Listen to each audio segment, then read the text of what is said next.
भारत में high speed rail network के विस्तार की दिशा में एक बड़ा कदम उठाते हुए रेल मंत्री अश्विनी वैष्णव ने शनिवार को घोषणा की कि प्रस्तावित बुलेट ट्रेन दिल्ली से सिलीगुड़ी तक चलाई जाएगी, जो मार्ग में लखनऊ, वाराणसी और पटना जैसे प्रमुख शहरों को भी जोड़ेगी।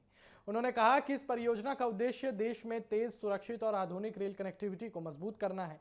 रेल मंत्री ने कोलकाता में मीडिया को संबोधित करते हुए बताया कि ये हाई स्पीड कॉरिडोर यात्रियों को मात्र लगभग 6 घंटे में दिल्ली से सिलीगुड़ी तक पहुंचने में सक्षम होगा।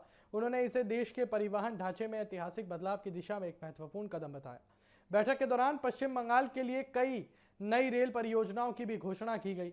रेल मंत्री ने कहा कि अगले 5 वर्षों में कोलकाता मेट्रो नेटवर्क के लिए 60 नई पीढ़ी की ट्रेनें शामिल करने जा रहा है, जिससे शहरी परिवहन व्यवस्था और अधिक मजबूत होगी। उन्होंने कहा कि 2014 के बाद देश में रेलवे और मेट्रो नेटवर्क के विस्तार में तेजी आई है और कोलकाता मेट्रो में भी पिछले वर्षों में उल्लेखनीय प्रगति हुई है।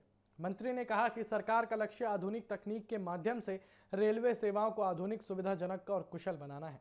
अश्विनी वैष्णव ने बताया कि प्रस्तावित बुलेट ट्रेन परियोजना पर जल्द ही काम शुरू किया जाएगा और इसके लिए आवश्यक तैयारियां पूरी की जा रही हैं। उन्होंने कहा कि सभी संबंधित राज्यों और हितधारकों से सकारात्मक सहयोग मिल रहा है, जिससे परियोजना के क्रियान्वयन में तेजी आएगी। इस अवसर पर रेल मंत्री ने कोलकाता मेट्रो में यात्रा भी की और यात्रियों से बातचीत की। उन्होंने ऑटो रिक्शा की सवारी कर स्थानीय परिवहन व्यवस्था का भी अनुभव लिया। इस दौरान उनके साथ राज्य के मंत्री और अन्य जनप्रतिनिधि भी मौजूद रहे। रेल मंत्री ने कहा कि केंद्र सरकार देश भर में रेलवे नेटवर्क को आधुनिक बनाने के लिए लगातार प्रयास कर रही है।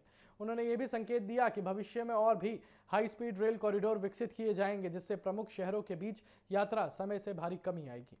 इस बैठक के दौरान राज्य सरकार के प्रतिनिधियों ने भी विभिन्न विकास योजनाओं पर चर्चा की और आईटी सेक्टर के विकास पर विशेष ध्यान देने का अनुरोध किया।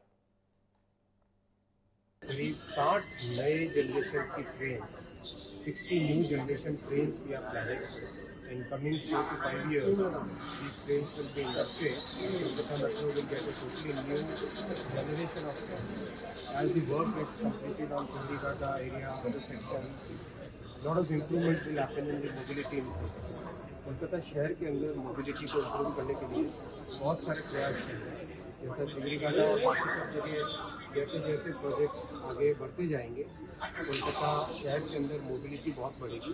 60 नए जनरेशन की ट्रेन कोलकाता मेट्रो के लिए प्लानिंग है, जो आगामी 4 से 5 वर्षों में कोलकाता मेट्रो में इंडक्ट हो जाएगी, जिससे कोलकाता मेट्रो के पैसेंजर्स को, कोलकाता शहर के निवासियों को एक नए तरह की